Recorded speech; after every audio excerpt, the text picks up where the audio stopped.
Une opération originale, nager dans 7 mers différentes et ce, durant tout le mois d'août. Voici le challenge que s'est lancé Lewis Pugg, 44 ans. Cet Anglais a grandi en Afrique du Sud, c'est là qu'il est tombé amoureux de la natation. Lewis Pugg a participé à de nombreuses courses longue distance à travers le monde. C'est à ces occasions qu'il a commencé à observer les effets du réchauffement climatique.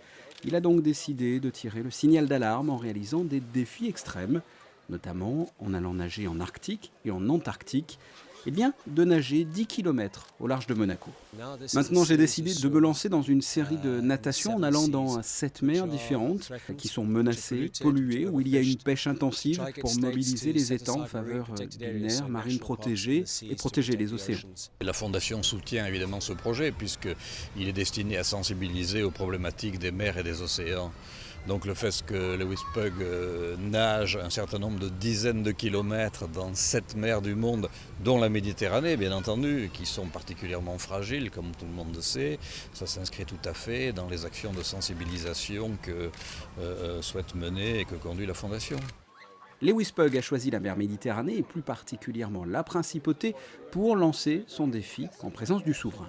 J'ai choisi de commencer ce défi par Monaco, en premier, pour 2 raisons. La première, parce que le prince Albert II est particulièrement influent et concerné par la protection des océans. Et la deuxième raison, c'est parce que sa femme est une nageuse, qu'elle vient d'Afrique du Sud, et je vis en Afrique du Sud. J'ai choisi Monaco pour ces 2 raisons.